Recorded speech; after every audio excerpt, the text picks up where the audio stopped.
इहलोकीचा हा देह देव इच्छेसाठी देव इच्छेसाठी देव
इहलोकीचा हा देह देव इच्छिताती पाहे. धन्य मी जन्मालो दास विठोबाचे झालो. आयुष्याच्या साधने सच्चिदानंद पदवी घेणे. धन्य मी जन्मालो दास विठोबाचे झालो. तुका म्हणे पावठणी करू स्वर्गीची निशाणी. धन्य मी जन्मालो दास विठोबाचे झालो. वक्रतुंड महाकाय सूर्यकोटी समप्रभ निर्विघ्नं कुरु मे देवो सर्व कार्येषु सर्वदा. नमो जन्मभूमी जिथे जन्मले मी. नमो कर्मभूमी जिथे वाढले मी. नमो भारत भूमी जिच्या सर्व कामी. जिजो देह माझा प्रभू पाय दोन्ही. चलो आवो जी पवन कुमार पधारो हरी कीर्तन में. चलो आवो जी पवन कुमार पधारो हरी कीर्तन में. चलो आवो जी पवन कुमार पधारो हरि कीर्तन में. चलो आवो जी पवन कुमार पधारो हरि कीर्तन में. चलो आवो जी पवन कुमार पधारो हरी कीर्तन में. चलो आवो जी पवन कुमार पधारो हरी कीर्तन में. चलो आवो जी पवन कुमार पधारो हरि कीर्तन में. चलो आवो जी पवन कुमार पधारो हरि कीर्तन में. राम जी बोला ना लखन जी बोला ना. राम जी बोलाना लखन जी बोलाना. राम जी बोला ना लखन जी बोला ना. राम जी बोलाना लखन जी बोलाना.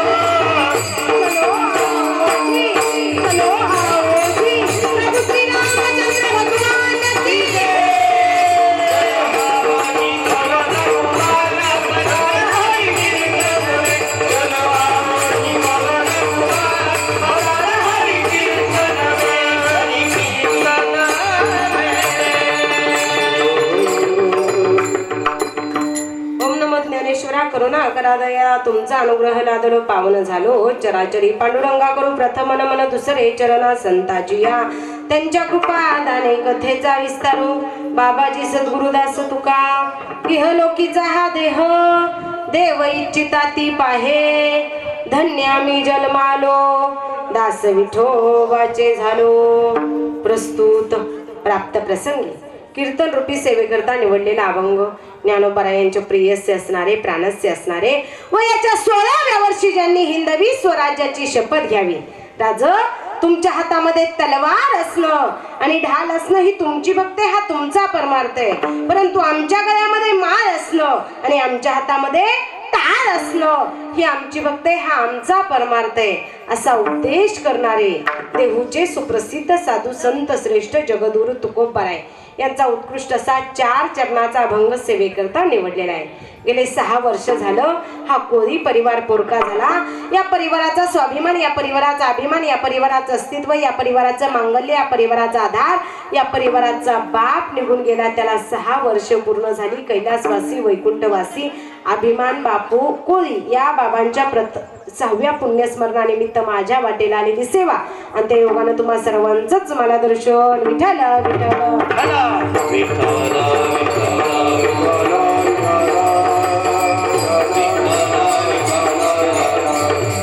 गेले 6 वर्ष झालं या परिवारातला कुणाचा तरी बाप, या परिवारातला कुणाचा तरी काका, या परिवारातला कुणाचा तरी मामा, या परिवारातला कुणाचा तरी सासरा, या परिवारातला कुणाचा तरी पती, या परिवारातला कुणाचा तरी आजोबा, ही सगळी नाती हे बाबा सोडून गेले. त्याला 6 वर्ष पूर्ण झाली. पण जो माणूस जन्माला येतोय त्याला एक दिवस निश्चित जायचंय, कारण जन्म जया मृत्यू तया. जो जन्माला आलाय ना बाबा प्रत्येकाला मरावं लागणार आहे. पण देव चतुर आहे, देव सुंदर आहे, देव हुशार आहे. चतुरा तो शिरोमणी कुण लावण्याची खाली. किती देव चतुर आहे, किती देव सुंदर आहे, किती देव हुशार आहे सांगू का तुम्हाला बसलेले?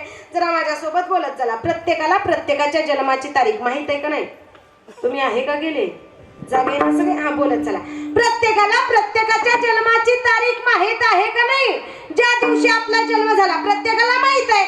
आपला जन्म कुठं झाला, कुणाच्या पोटी झाला, कोणत्या हॉस्पिटल मध्ये झाला, किती तारखेला झाला, कोणत्या दिवशी झाला, किती टायमिंग न झाला, हे सगळ्यांना माहित आहे. म्हणजे जन्म कधी झाला प्रत्येकाला माहित आहे. पण मरण कधी येणार आहे कुणाला माहित आहे का? अय बसलेले, तुम्ही कधी मरणार आहे माहित आहे का? मी कधी मरणार आहे मला माहित आहे. मरण कुणाला सांगून ये.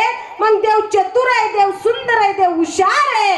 देवानं प्रत्येकाच्या जन्माची तारीख प्रत्येकाला माहित होऊन दिली, पण मरणाची तारीख कुणाला माहित नाही. पण जन्माला आलेल्या प्रत्येकाला जावं लागतंय, प्रत्येकाला मरावं लागतंय. कधी एकेकाळी या देहाचा मालक असणारा तो काळ येणार आहे आणि आपल्याला त्या काळाच्या त्या यमाच्या तोंडात जावं लागणार आहे. देह जाईल जाईल त्याशी काळोबा खाईल.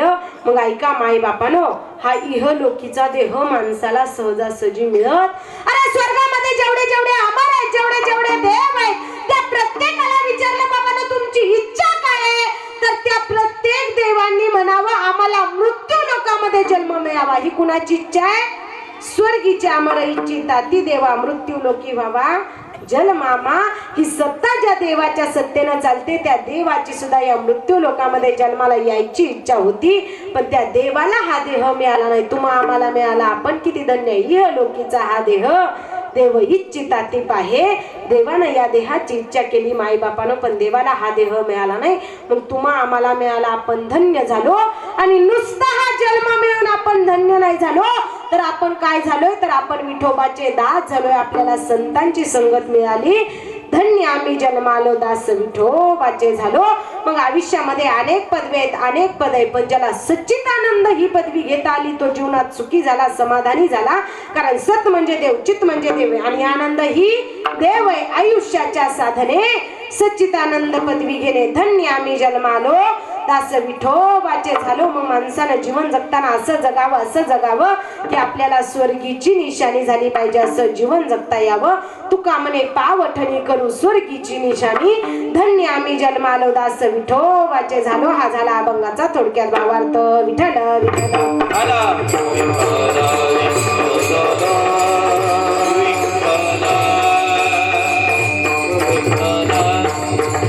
ऐका, माझ्या बुद्धीच्या मानानं, माझ्या वयाच्या मानानं, माझ्या या समोर या, इकडे या.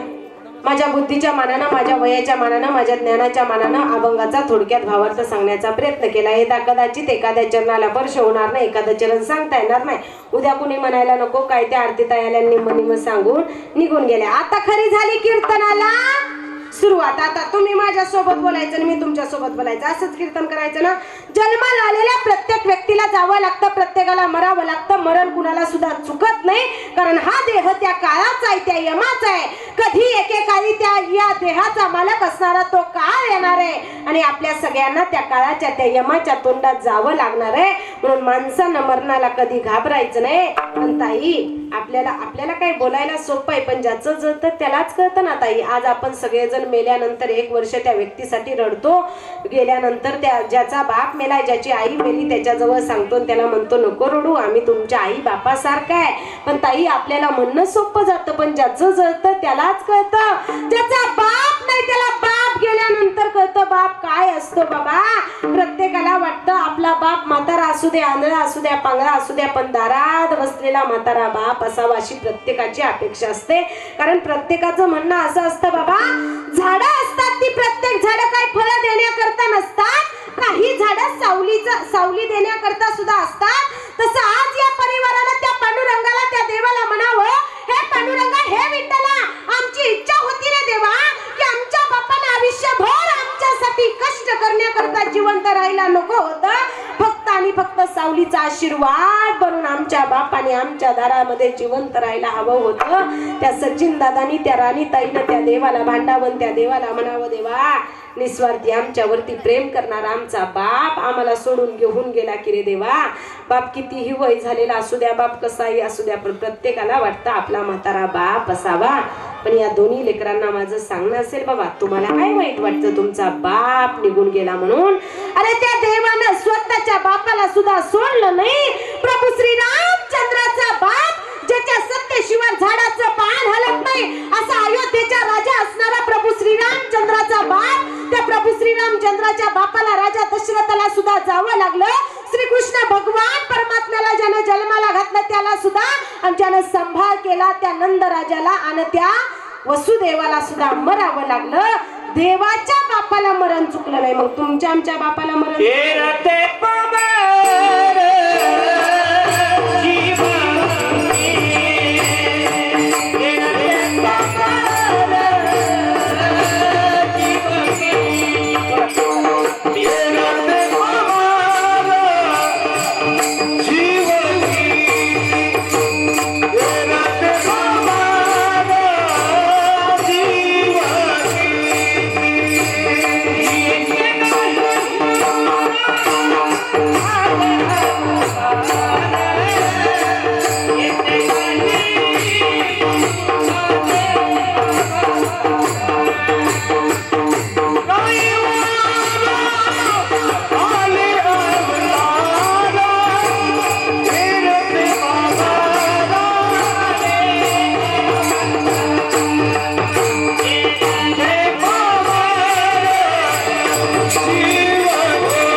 ते पामर जीव कितीतरी लोक जन्माला येतात आणि कितीतरी लोक मृत्यू पावतात. मग मरण हे मरण असतं. त्या काळाला कुणाचा बाप कळत नाही, कुणाचा भाऊ कळत नाही, कुणाचा पती कळत नाही, कुणाचा काका कळत नाही, कुणाचा मामा कळत नाही. मग प्रत्येकाला कुणाच्या तोंडात जायचे? काळाच्या बसलेले. काळ माहित आहे का तुम्हाला? काळ आपल्याला दोनच काळ माहित, एक म्हणजे सकाळ आणि दुसरी म्हणजे संध्याकाळ. आपण दोनच काळाचा विचार करतो. बरं, सकाळ आणि संध्याकाळ जरा बाजूला राहू दे. अजून 3 काळ आहेत. कोणकोणते? वर्तमान काळ, भविष्य काळ आणि भूतकाळ. किती झाले आई? वर्तमान काळ, भविष्य काळ आणि भूतकाळ हे किती झाले? 3 झाले. आणि सकाळ आणि संध्याकाळ किती झाले? 3 आणि 2 6. कानाचा प्रॉब्लेम आहे, आधीच मी बहिरे, जोरात बोला. 3 आणि 2 5. लक्ष आहे तुमच्या सगळ्यांचं. सगळे कव्हर क्षेत्राच्या बाहेर आहेत. नेटवर्क सगळ्यांना आहे.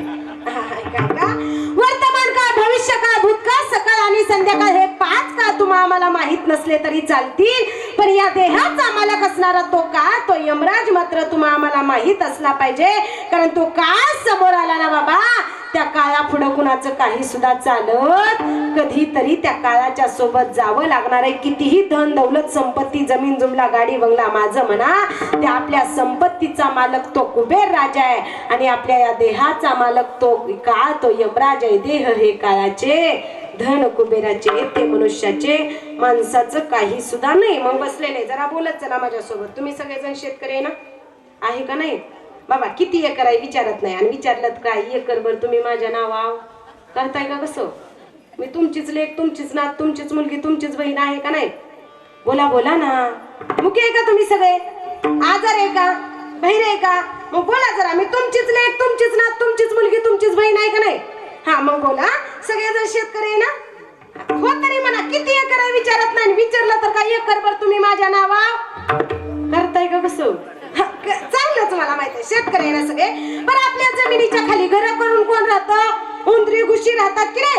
एके दिवशी प्रचंड मोठा पाऊस झाला आणि उंदीर मामाला वाटलं आपलं घर जरा जास्तच थंड झालंय, स्वतःचं घर सोडावं, जमिनीवरती फिरून बघावं. आता उंदीर मामा बिचारे नाजूक स्वतःचं घर सोडलं, जमिनीवरती फिरायला लागले आणि कडक ऊन पडलेला आई. आणि उंदीर मामा बिचारे नाजूक होते. कुठं सावली मिळती, कुठं सावली मिळती, कुठं सावली मिळती करत आपले उंदीर मामा निघाले. उंदीर मामाला एक सावली मिळाली. ती सावली कशाची होती माहितीये का? नागाला असा फणा काढल्याना ह्या फण्याच्या सावलीला जाऊन बसले उंदीर मामा. आता नाग बी कसं उंदराला, उंदीर मामा कशाला उन्हातानाच इकडं तिकडं फिरता, यात आपलं गारव्याला जाऊन बसा. ऐ टाकलं नागानं उंदराला घेऊन काय बघताय माझ्याकडं? ऐका माय बापानो, अरे कधी एकेकाळी त्या नागाच्या तोंडात उंदराला जसं जावं लागलं ना, तसं कधी एकेकाळी या देहाचा मालक असणारा तो काय, तो यमराज येणार आहे. आणि आणि त्या काळाच्या त्या यमाच्या तोंडात तुम्हा आम्हाला जावं लागणार आहे. काळ सुद्धा या देहाची वाट पाहत असतो. अजून किती आहे अवकाश, अजून किती आहे अजून किती आहे अवकाश, अजून किती आहे अवकाश.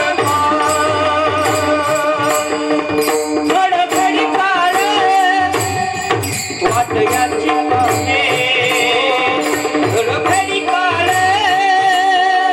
वाट याची पाहे. अजून किती आहे अवकाश, अजून किती आहे अवकाश.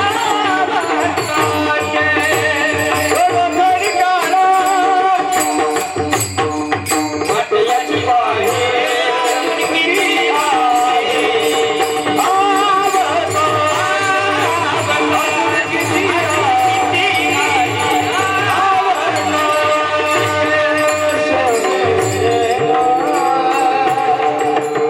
घडोघडी काळ वाट याची पाहे, अजून किती आहे. काळ्या देहाची वाट पाहतो माय बापानं. मग काळा पुढं कुणाचं काहीच चालत नाही.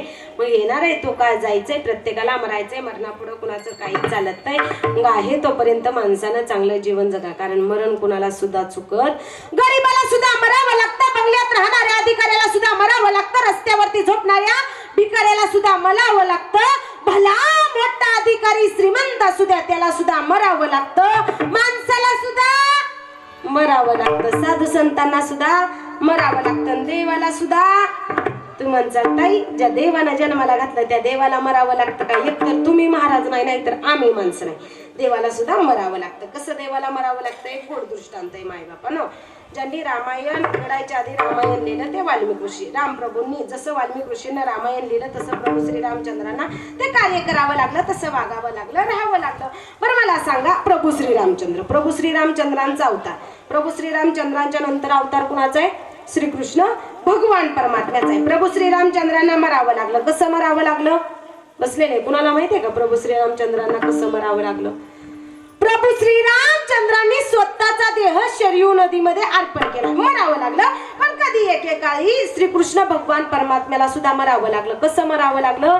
देवाच्या अंगठ्याला बाण लागला आणि देवाचा प्राण गेला. अंगठ्याला बाण लागून माणूस मरतो का? अय बसलेले अंगठ्याला. पण मी नेमकं बोलते कुणाबद्दल? अरे ज्याच्या मनात आलं किती दिवस आरतीताईला बोलायला लावावं, किती दिवस आरतीताईला कीर्तन करायला लावावं, आणि एक दिवस आरतीताईच्या दारात आरतीताईच्या शेवटच्या फुलाचं कीर्तन कुणाला करायला लावावं, हे ज्याच्या हातात आहे ना, त्या श्रीकृष्ण भगवान परमात्म्याबद्दल, त्या देवाबद्दल मी बोलते. मग त्या देवाच्या अंगठ्याला बाण लागून देव मरल का? बाबा बोला ना जरा, समजतंय ना माझं बोलणं तुम्हाला?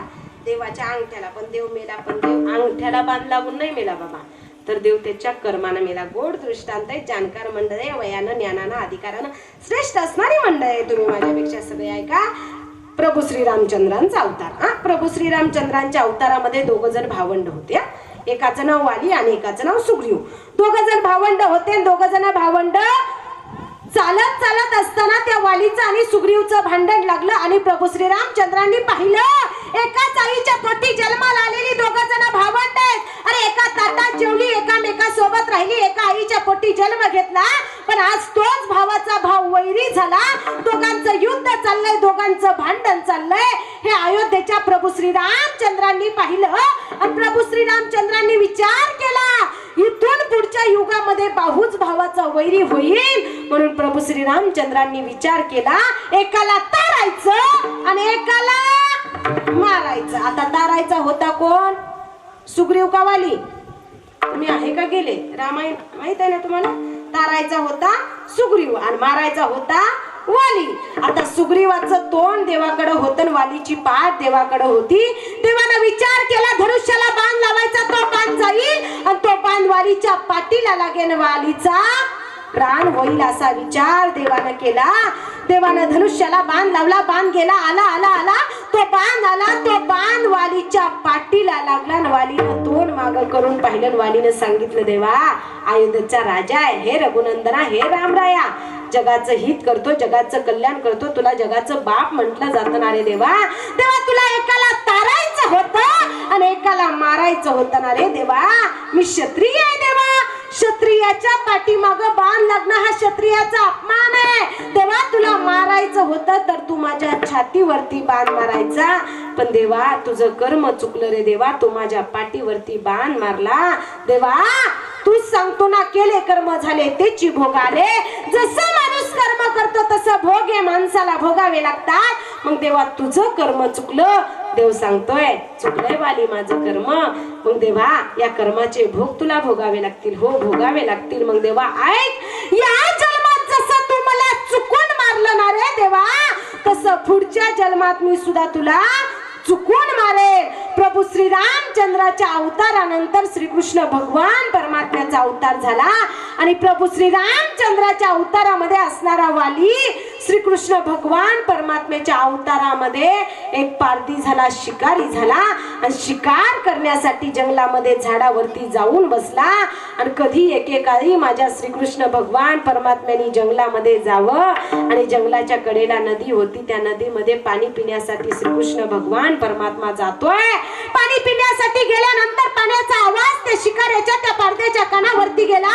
आवाजाच्या दिशेनं बाण सोडला. तो बाण आला आला आला, ऐका माई बापानो, तो आलेला बाण देवाच्या छातीला, देवाच्या हाताला न लागता देवाच्या अंगठ्याला बाण लागला, देवाचा प्राण झाला. आता अंगठ्याला बाण लागून माणूस मरतो का? ऐ बसलेले, देव कशानं मेला? देव अंगठ्याला बाण लागून नाही मेला, तर देव त्याच्या कर्मानं मेला. मग जसं माणूस कर्म करतो तसं भोगे माणसाला भोगावे लागतात. म्हणून मरण कुणाला चुकत नाही. माणसानं जन्माला आल्यानंतर जायचंय, प्रत्येकाला मरायचंय. बसलेले, माणसानं जगावं का मरावं? तुम्ही आहे का गेले? जगावं का मरावं? आधीच मी बहिर आहे, कानाचा प्रॉब्लेम आहे म्हटलं की बोला ना जरा जोरात. जगावं तुम्ही म्हणताल ताई, तुम्ही प्रश्नच उलटा विचारला. जगावं म्हटलं तरी मरायचंय, मरावं म्हटलं तरी, आता जगावं म्हटलं तरी मरायचंय, मरावं म्हटलं तरी मरायचंय. मग जन्मालाच काय यायचं? ऐका माय बापानो, अरे मागील जन्मीचं भोग भोगण्यासाठी तर जन्माला यायचंय आणि एकदा का भोग भोगून झाले, वरून त्या देवाचं बोलवून आलं की ही देहरूपी खोली खाली करून जायचंय. पण मला वाटतं देवानं मारायचं होतं तर माणसाला जन्मालाच का घातलं? बाबा साधा आणि सोपा प्रश्न आहे. त्या देवाला प्रत्येकाला मारायचं होतं तर देवानं माणसाला जन्मालाच का घातलं? देव हुशार आहे माय बापानो. देवानं जर माणसाला मारलं नसतं ना तर आज एवढी लोकसंख्या झाली असती. आज जेवढी माणसं मरतात तेवढी माणसं जन्माला सुद्धा येतात. आज जर देवानं माणसाला मारलं नसतं तर या जगाच्या पाठीवरती एवढी लोकसंख्या झाली असती की माणसानंच माणसाला खाल्लं असतं, एवढी लोकसंख्या झाली असती. म्हणून देव सगळं जिथल्या तिथं करतो. मग त्या देवा पुढं कुणाचं काहीच चालत नाही.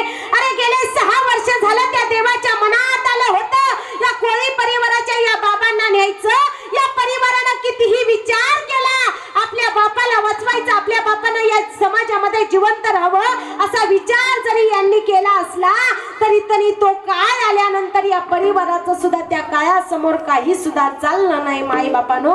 कारण काळाला कोणतं नातं कळत नाही. या सगळ्या परिवारानं त्या पांडुरंगाजवळ जावं, त्या देवाजवळ जावं, त्या देवाला भांडावं, त्या देवाला म्हणावं, हे देवा चुकलं रे देवा तुझं. देवा तू जगाचा बाप आहे, सगळ्यांचं हित करतो, सगळ्यांचं कल्याण करतो, माहित आहे रे पांडुरंगा. पण देवा देवा सांग ना रे देवा, तेव्हा आमचा आधार असणार, आमचा देवासारखा बाप तू घेऊन गेला रे देवा. देवा पांडुरंगा आज तू आमचा वैरी झाला की रे देवा, सांग ना रे देवा. देवा तुझा माझा मारे वैरा, देवा तुझा मारे देवा तुझा माझा मारे वैरा,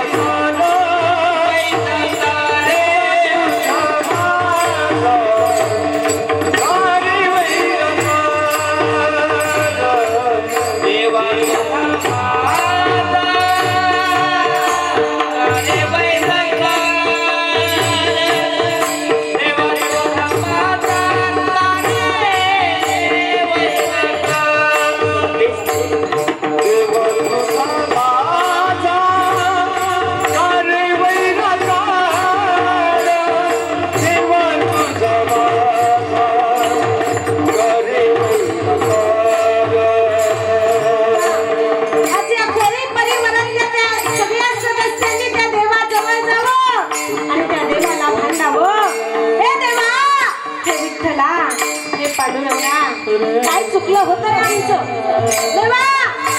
ज्याला बाप आहे त्याला मंदिरात जायची गरज नाही रे देवा.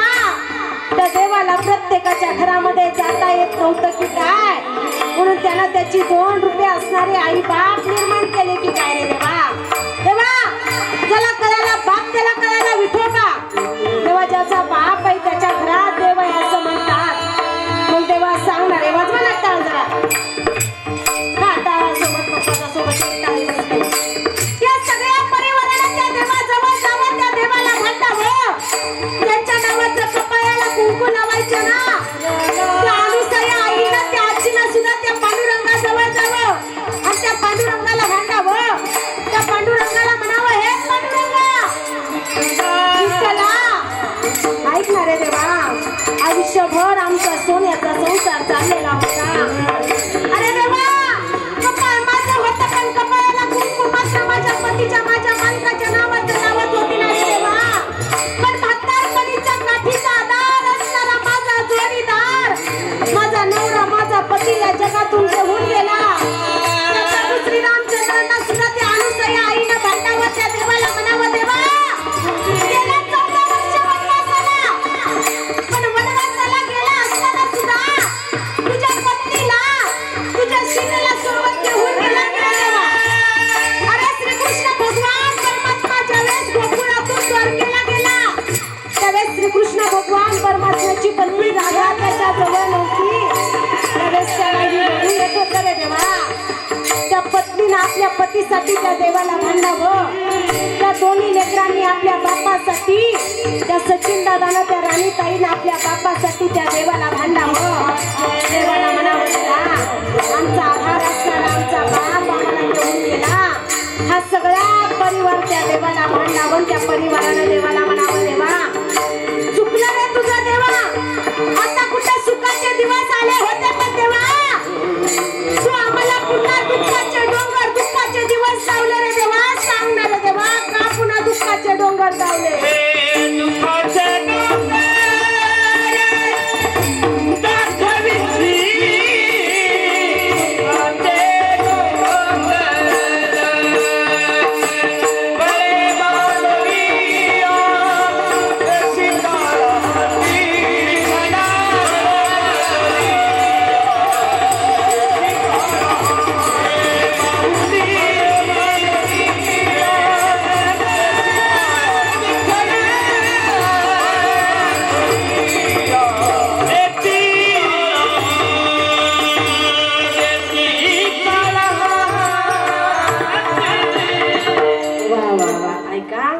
कधीतरी त्या काळाच्या तोंडात एकदा या सगळ्यांकरता माऊली महाराजांकरता जोरात टाळी वाजवा.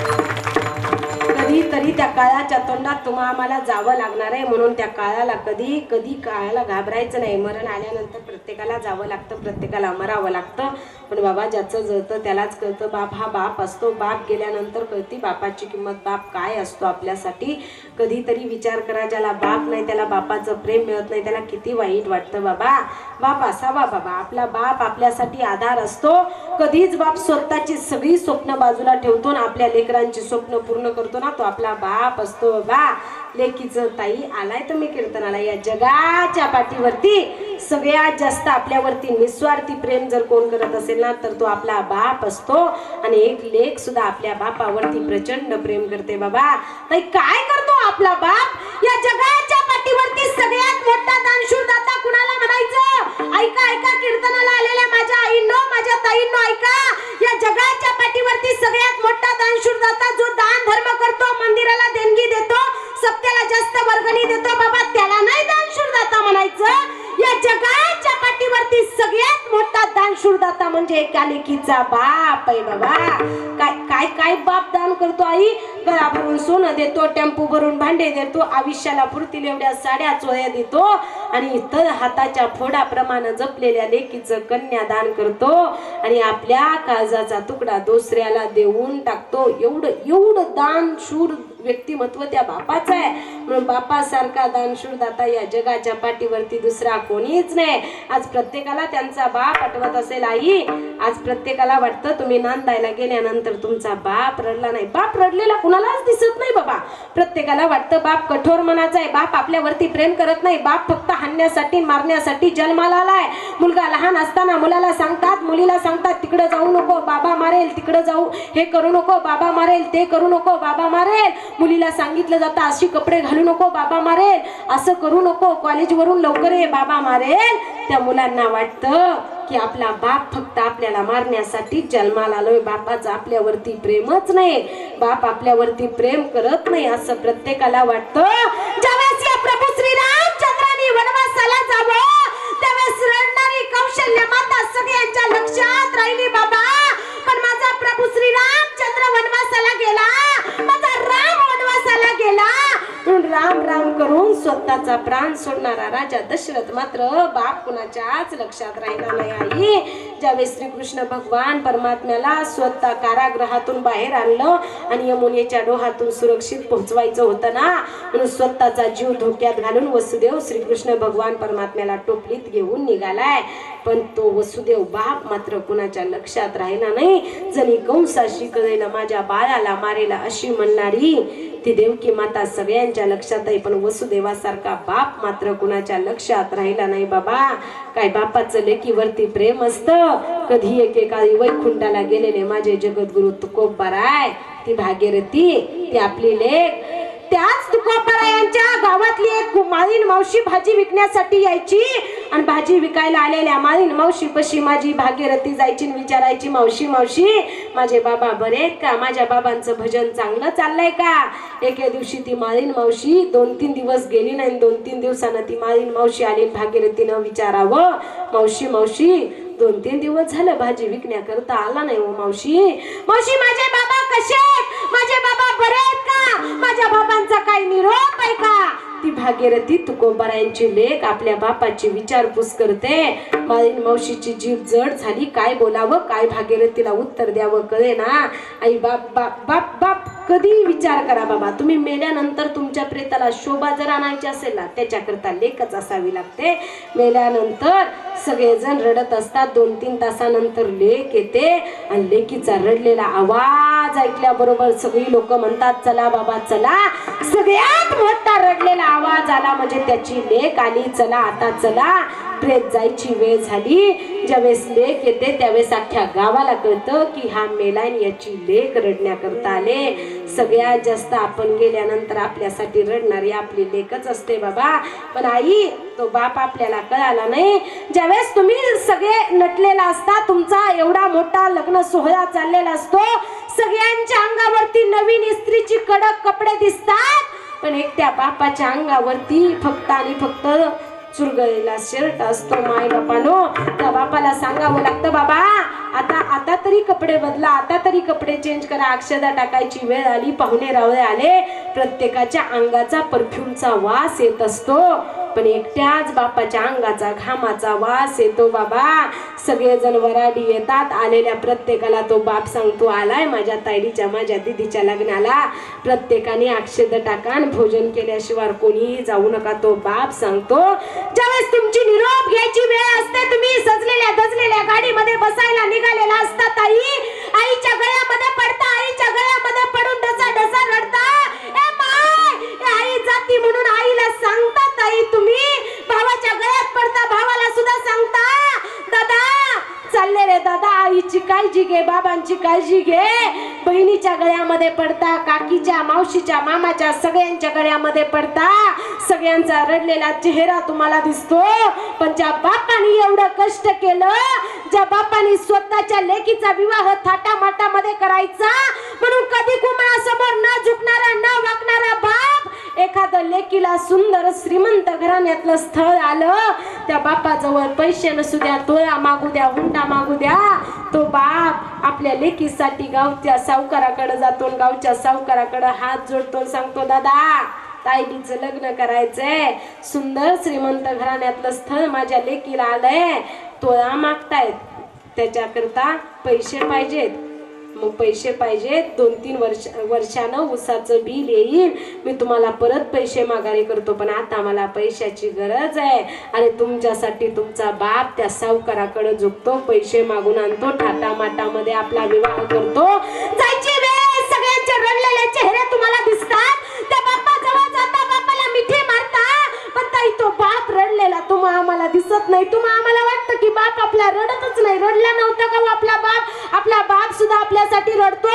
तुम्ही सजलेल्या धजलेल्या गाडीमध्ये बसून जाता त्यावेळेस तो बाप रडत नाही, कारण बाप विचार करतो मी जर रडलो, माझ्या डोळ्यातलं पाणी जर माझ्या लेकीनं पाहिलं तर माझी लेक आनंदानं नांदायला जाणार नाही.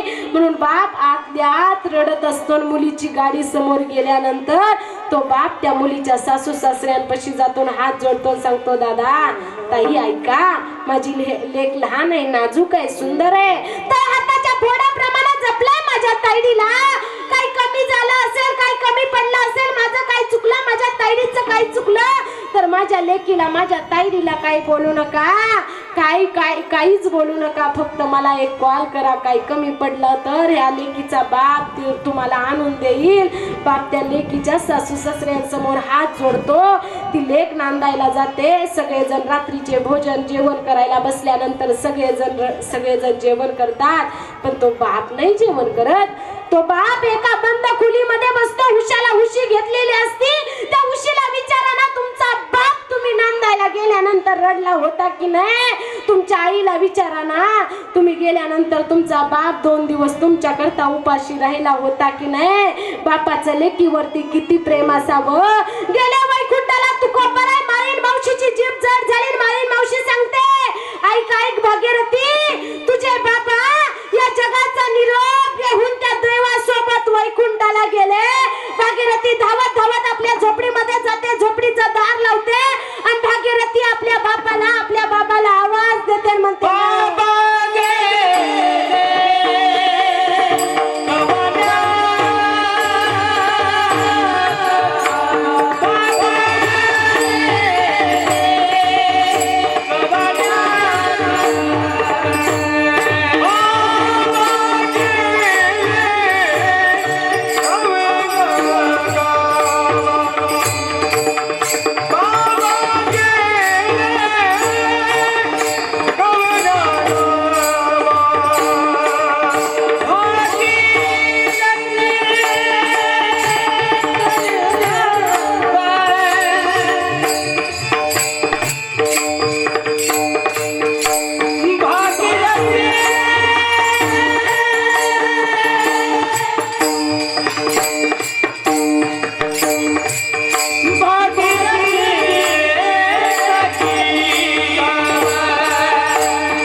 भागीरथी करी धावा. ती भागीरथी सुद्धा आपल्या बापासाठी धावा करत होती.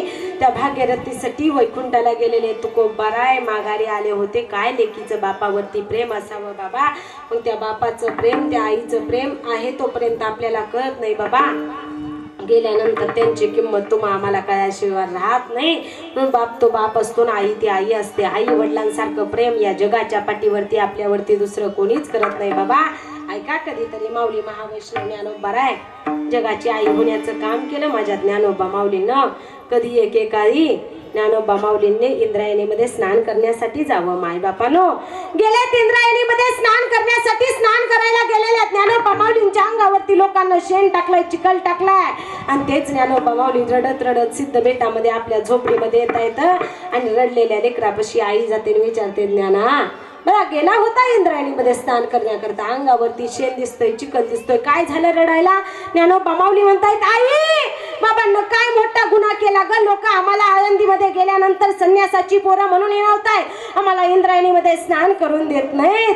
हेच मुलाचं आणि आईचं बोलणं विठ्ठल पंतांनी ऐकलं. विठ्ठल पंत सांगतायत, रुक्मिणी माझ्या लेकरांकरता मला प्रायचित्त भोगलं पाहिजे, न्याय मागितला पाहिजे. पंत न्याय मागायचा, प्रायचित्त भोगायचा. कुणाला न्याय मागायचा?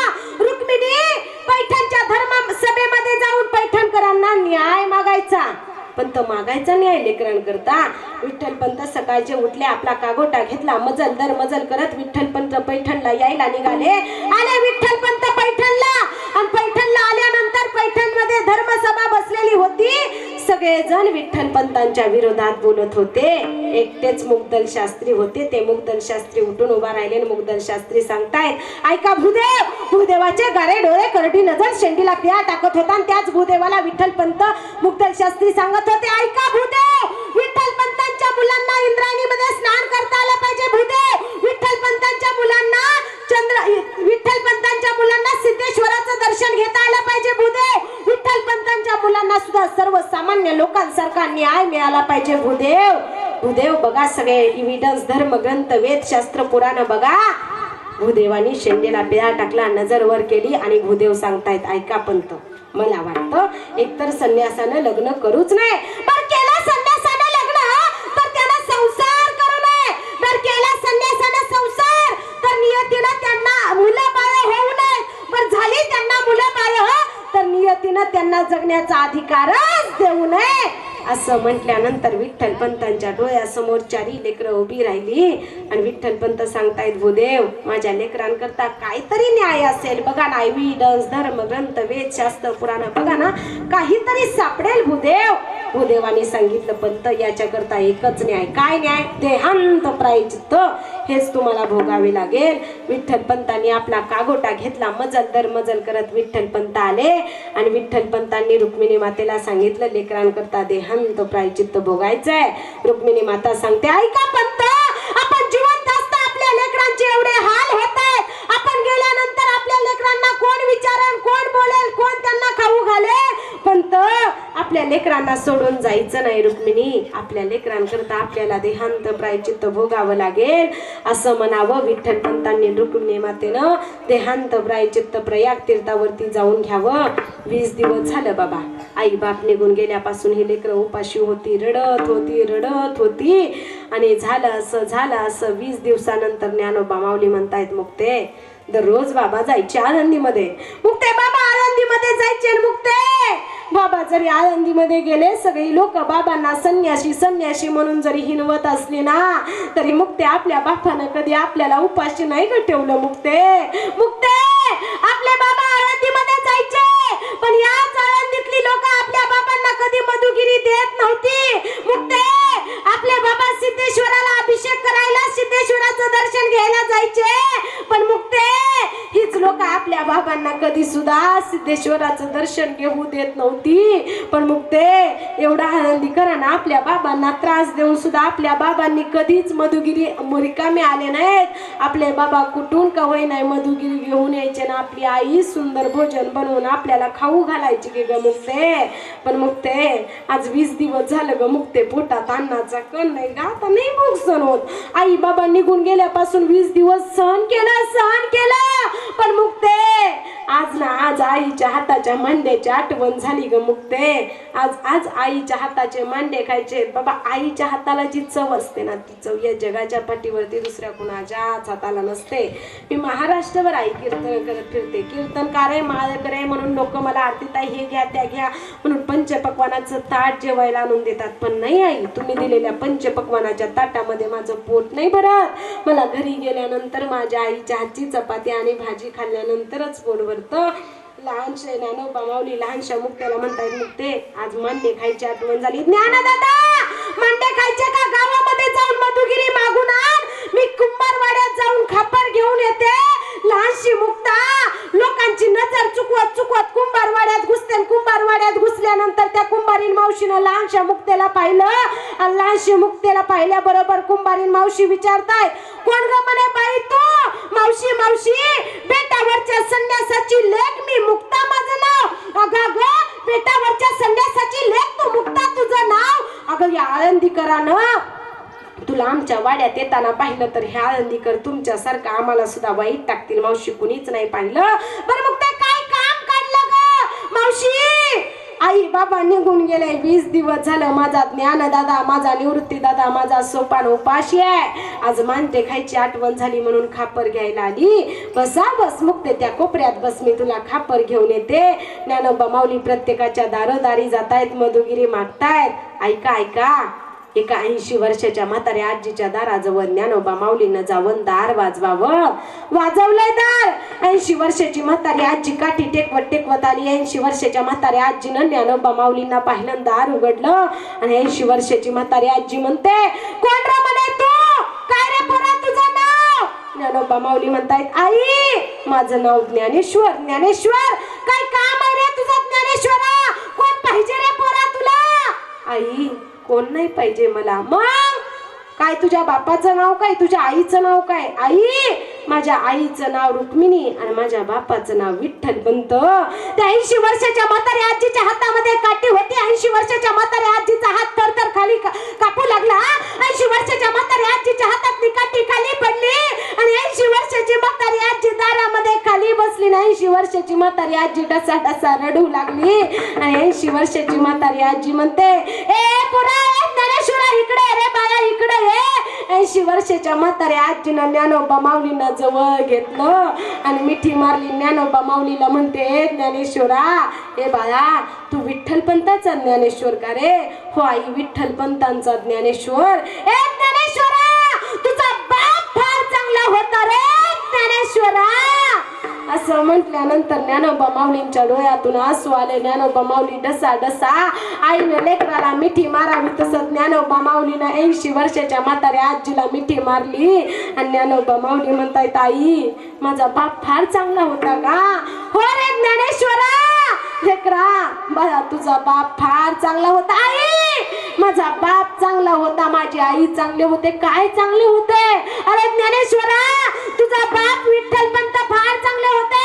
आई काय चांगले होते? अरे ज्ञानेश्वरा तुझा बाप विठ्ठलपंत सकाळचा उठायचा, इंद्रायणीमध्ये स्नान करायचा, सिद्धेश्वराला अभिषेक करायचा, सिद्धेश्वराचं दर्शन घ्यायचा, मधुगिरी मागून आणायचा आणि दिवसभर त्या इंद्रायणीच्या काठी बसून अभ्यास करायचा. ज्ञानेश्वरा फार फार फार चांगला होता रे तुझा बाप ज्ञानेश्वरा. ज्ञानोबा माऊली म्हणतायत, आई माझा बाप फार चांगला होता तर माझ्या बापाला मरावं का लागलं? ऐका बसलेल्या माय बापानं त्या 80 वर्षाच्या म्हाताऱ्या आजीनं दिलेलं उत्तर किती गोड आहे. त्या 80 वर्षाची म्हातारी आजी सांगते, ए ज्ञानेश्वरा अरे आज जर तुझा बाप मेला नसता तर तू ज्ञानी यांचा राजां जगाचा बाप झालाच नसता रे ज्ञानेश्वरा. ज्ञानोबा माऊलीला आनंद वाटला. ज्ञानोबा माऊलीने आपली जोडी घेतली आणि ज्ञानोबा माऊली आळंदीकडे यायला निघाले. माय बापानो येत आहेत आळंदीकडे. ज्ञानोबा माऊली लहानशी मुक्ता वाट बघते. आता कुंभारी मावशी येतील मग मला खापर देतील, आता येतील मग मला खापर देतील. तेवढ्यात उंच घोड्यावरती बसून आलेला इसोबा चाटी आहे. इसोबा चाटीनं गाऱ्या डोळ्यानं तिरक्या नजरेला पाहिलं. त्याला कुंभार वाड्यात बसलेली लहानशी मुक्ता दिसली. तो पायाच्या मस्तकाला गेली, घोड्यावरून खाली उतरला, पावले टाकत टाकत गेला. अरे 10 वर्षाची बसलेली लहानशी मुक्ता आहे माय बापानो. त्याच इसोबा चाटीनं लहानशा लेकराच्या गालावरती चपराशी लावून दिली. 5ही बोट माझ्या लहानशा मुक्तेच्या गालावरती उमटली. पण आई बाबा नाही रडलं लेकरू, सहन करत राहिली माझी मुक्ता. का तर आज मी रडलेले माझ्या डोळ्यातले आसू जर या कुंभारीन मावशीनं पाहिले तर मला खापर देणार नाहीत म्हणून सहन केलं. लेकरानं सहन केलं पण राग आला इसोबा चाटीला. इसोबा चाटीनं लहानशा मुक्तेच्या वेणीला धरलं, घोड्यावरती बसला, घोड्याचा लगाम खेचला. टप टप टप टप टप टप टप टप करत तो घोडा आला. ऐका रे माय बापानो, 10 वर्षाची लहानशी मुक्ता रडते. लहानशी मुक्ता सांगते, काका काका काका काका ऐकणं काका ऐकणं काका काका आई बाबा निघून गेल्यापासून 20 दिवस झालं काका. काका पोटात अन्नाचा कण नाही काका. काका आई निघून गेल्यापासून माझे केस कुणी धुतले नाहीत काका. काका आई निघून गेल्यापासून माझ्या केसाला तेल कुणी लावलं नाही काका. काका आई निघून गेल्यापासून माझी वेणी कुणी घातली नाही हो काका. काका काका सोडा ना हो काका सोडा ना. काका फार दुखतंय हो वेणी माझी दुखते काका सोडा ना काका. सण केलं माझ्या लहानशा मुक्तेनं ओढत ओढत आणलं आळंदीच्या वेशीपाशी आणलं. ज्ञानोबा माऊली पाहतायत आपल्या लहानशा बहिणीच्या वेणीला इसोबा काकाला धरले ना आपली बहीण रडते. मागून आणलेली मधुगिरीची झोळी ज्ञानोबा माऊलीला फेकून दिली. ज्ञानोबा माऊली पळत पळत जातायत आणि ज्ञानोबा माऊली सुद्धा इसोबा काका जवळ हात जोडतायत. काका काका काका माझी बहीण लहान आहे नाजूक आहे सोडा ना काका माझ्या बहिणीला सोडा ना. त्याच ज्ञानोबा माऊलींच्या छातीवरती इसोबा काकानं लाथ घातली. दोघ जण एका बाजूला पडले. लहानशी मुक्ता पळत पळत आली मिठी मारली म्हणते ज्ञानदादा. काकांनी छातीवरती लाथ घातली की रे ज्ञानदादा छाती दुखते का. नाही दुखत मुक्ते. लहानशा मुक्तेला ज्ञानोबा माऊली म्हणतायत मुक्ते सिद्ध कुंभारवाड्यापासून तुला आळंदीपर्यंत ओढत आणलं तुझी वेणी दुखती का. नाही दुखत. दोघा बहीण भावानं एकमेकाची समजूत काढली. दोघ जण सिद्ध बेटातल्या झोपडीमध्ये गेले. ज्ञानोबा माऊलीला विचार केला कुठपर्यंत जगायचं कुठपर्यंत लोकांचा त्रास सहन करायचा. अरे आपल्याला चांगलं जीवन जगता यावं म्हणून आपल्यासाठी मरायला आपला बाप तयार झाला. आई बापानं आपल्या लेकरांना चांगलं जीवन जगता यावं यासाठी प्राण दिला. ज्ञानोबा माऊली म्हणतायत आई बाबा निघून गेले तरी हा समाज त्रास देतोय. बस बाबा बस आता या समाजाचा त्रास सहन होत नाही. म्हणून ज्ञानोबा माऊलीनं पंचप्राण श्वास वायू एकत्र केला आणि या जगाचा निरोप घ्यायचा विचार केला माय बापानो. आणि ज्ञानोबा माऊली झोपडीचं दार लावतायत आणि त्याच ज्ञानोबा माऊलींना त्या झोपडीच्या दरवाजाच्या लहानशा पटीतून लहानशी मुक्ता पाहते. लहानशी मुक्ता म्हणते अरे ज्ञानदादा दादा योगी आणि योग्यानं लोकांचा त्रास सहन करायचा असतो रे ज्ञानदादा. योगी पावन मनाचा असतो ना रे ज्ञानदादा. योगी पावन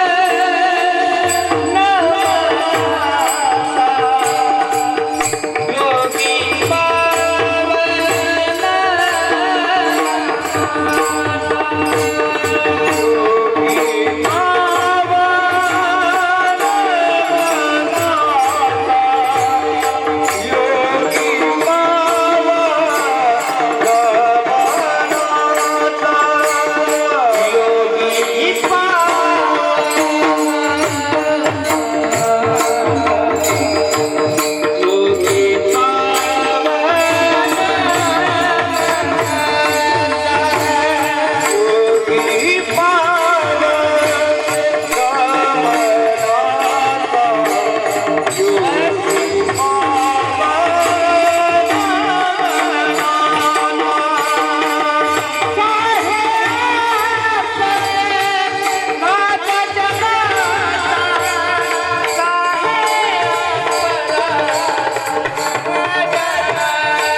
साही अपराध जनाचा. मग योगी काय पावन मनाचा आहे ज्ञानदादा. त्या लहानशा मुक्तेनं ज्ञानोबरायांना ताटीचं दार उघडायला सांगितलं. आणि ज्ञानेश्वरी सारखा महान ग्रंथ काय केला ज्ञानोबरायांनी तुम्हा आम्हाला.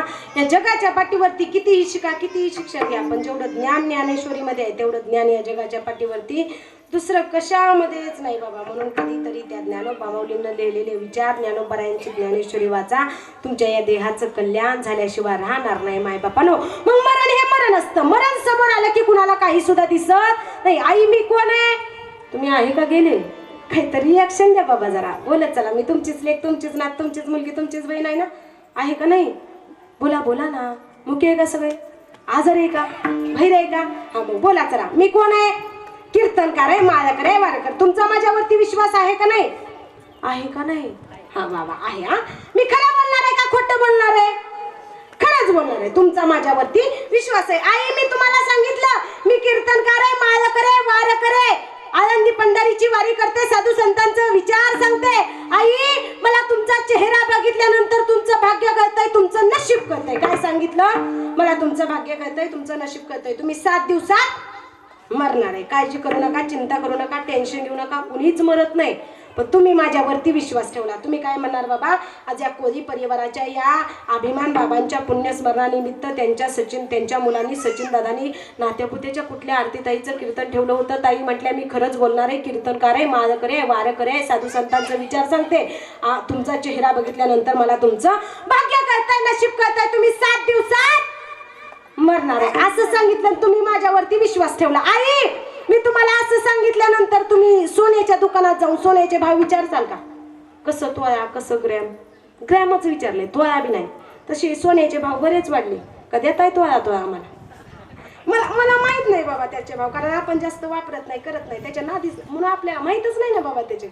विचारल्यावर तुम्हाला सांगितल्यावर 7 दिवसात मरणार आहे, तुम्ही सोन्याचे भाव विचारायला जाल का, माय माऊल्या जाचाल का. तुम्ही काय म्हणणार बाबा, आम्ही 7 दिवसात मरणार आहे, आम्हाला सोन्याचे भाव विचारून काय करायचंय. बसलेले जरा माझ्याकडे. दादा मी तुम्हाला सांगितलं तुम्ही 7 दिवसात मरणार आहे. किती दिवसात बाबा, 7 दिवसात मरणार आहे, 7 दिवसात मरणार आहे. मी खरंच बोलते, खोटं बोलत. मला तुमचा चेहरा बघितल्यानंतर तुमचं नशीब कळतंय, तुमचं भाग्य कळतंय. आणि सचिन दादा, राजेंद्र हजारे साहेब, सगळे बाबा तुम्हाला सगळ्यांना मी सांगितलं तुम्ही 7 दिवसात नका काळजी करू, चिंता करू, टेन्शन घेऊ. उपजिते नाशे ते पुनरपी दिसे, हे घटिका यंत्र जैसे परिभ्रमेगा. जो जन्माला आहे त्याला नका चिंता करू, कोणीच मरत नाही. पण जरा मरणार आहे असं मी सांगितलं. तुम्ही जमिनीचे भाव विचारायला जाल का, कसा गुंठा, कसा एकर. तुम्हाला सगळ्यात जास्त काय आवडते, जमीन. आणि यांना काय आवडतं, सोनं. तुम्हाला 7 दिवसात मरणार आहे सांगितल्यानंतर तुम्ही जमिनीचे भाव हवेला, गावाकड कसा गुंठा, कसा एकर चाललाय विचारायला जाल का, जाचाल का. तुम्ही काय म्हणणार बाबा, 7 दिवसात मरणार आहे, जमिनीचे भाव विचारून काय करायचंय. म्हणजे मरण समोर आलं की माणसाला काही सुद्धा दिसत, पण जन्माला आलेल्या प्रत्येकाला जावं लागतं, प्रत्येकाला मरावं लागतं. मग संसार सुखाचा आहे का दुःखाचा आहे, बोला बोला ना. झालंय का तुमचं लग्न, झालंय का.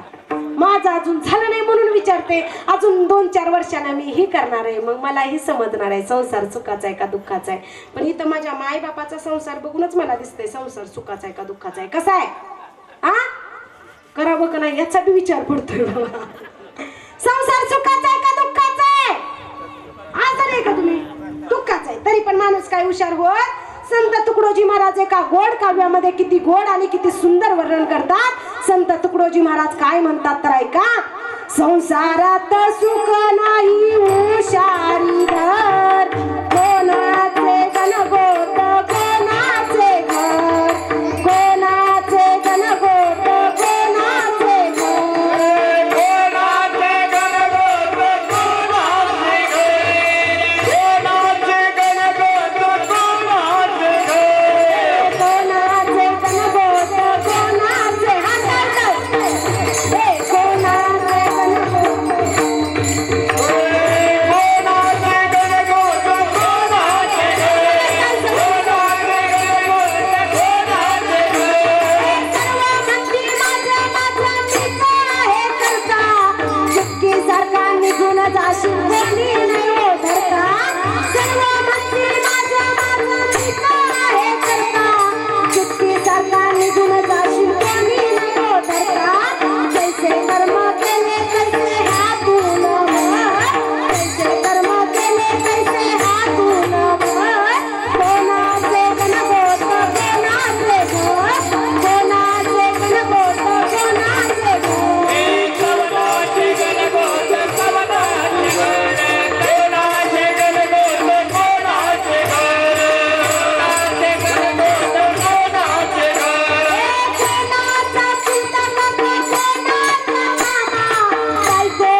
कुणाचं नाही माय बापानं एकटा आलं एकट्याला जावं लागणार आहे धन संपदा जवळ आहे जमले पहा सारे संकटाची वेळ येता उडाले पारे साथी तुझा कोणी नाही आता तुमर कोणाचे गणगोत कोणाचे घर कोण आहे का आपल्या सोबत मेल्यानंतर आपला साथीदार कोण आहे का मेल्यानंतर कुणी सुद्धा आपल्या सोबत येत नाही मग ज्या देवानं जन्माला घातलंय त्या देवाची सुद्धा बाबा मृत्यू लोकांमध्ये यायची इच्छा होती पण देवाला सुद्धा हा देह मिळाला नाही तुम्हाला आम्हाला मिळाला पण या देहाची किंमत कळाली का कळाली का या देहाची किंमत तुम्हाला आम्हाला कळाली नाही ऐका बाबा ऐका मनुष्य या देहाची किंमत कळतच नाही माणसाला शेवटच्या क्षणी माणसाला या देहाची किंमत कळते मनुष्य या शरीराची काळजी करत नाही माणसानं जर आपल्या शरीराची काळजी केली असती तर माणूस जेवढी आपल्या चष्म्याची काळजी करतोय तेवढी आपल्या डोळ्याची केली असती तर चष्मा लागला असता का बाबा मला सांगायचं काय तुम्हाला समजतंय माझं बोलणं माणसाला या देहाची किंमत कळत नाही